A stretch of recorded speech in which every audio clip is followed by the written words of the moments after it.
అది మాత్రమే కాదు, మేలు. అవునండి, చేయాలి ప్రభువుతో సహవాసం. నువ్వు ఎవరితో ఇప్పటి వరకు సహవాసం చేసావు? నీ ఫ్రెండ్షిప్ ఎవరితోనో, నీ ఫెలోషిప్ ఎవరితోనో, నువ్వు ఎవరితో అనుసరిస్తున్నావో, నువ్వు ఎవరిని వెంబడిస్తున్నావో. ఈ రాత్రి వాక్యం అంటుంది, ఇప్పటి వరకు నీవు వారిని వెంబడించినందువలన నీకు కలిగిన ప్రయోజనం ఏంటో తెలియదు. కానీ యేసయ్యను వెంబడిస్తే ఏమవుతుందంట? అన్ని విషయాల్లో మేలు కలుగుతండి. యేసయ్యను వెంబడించిన వాడికి ఏ విషయంలో కొదువు చేయడు ఆయన. నీ పంటను, నీ పశువులు, నీ ఉద్యోగం, అవును నీ వ్యాపారం, తమ్ముడా నీ చదువు, నీ ఉద్యోగం, నువ్వు కలిగిన అన్ని పరిస్థితుల్లో ప్రభు నేనేం చేస్తాడంట? అయితే ప్రతి పరిస్థితిలో కూడా మనం ప్రభుతో ఏం చేయాలి? మేలైనా కీడైనా నీతోనే యేసయ్యా, చావైనా బ్రతుకైనా నీకోసమే నయ. పాడాలి దగ్గరగా. మేలైనా కీడైనా నీతోనే యేసయ్యా, చావైనా బ్రతుకైనా నీకోసమే నయ. నేనెల్లప్పుడు యెహోవాను సన్నుతించెదను, నేనెల్లప్పుడు యెహోవాను సన్నుతించెదను. నిత్యము నీ కీర్తి నా నోట నుండును. పాడదాం. నిత్యము నీ కీర్తి,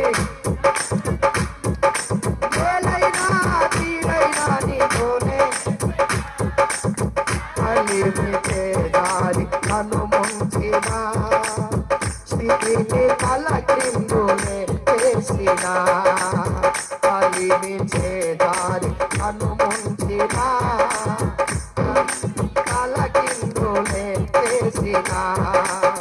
రెండింతలుగా దయచేసేదవని, రెండింతలుగా దయచేసేదవని నాకు తెలుసునయ్యా.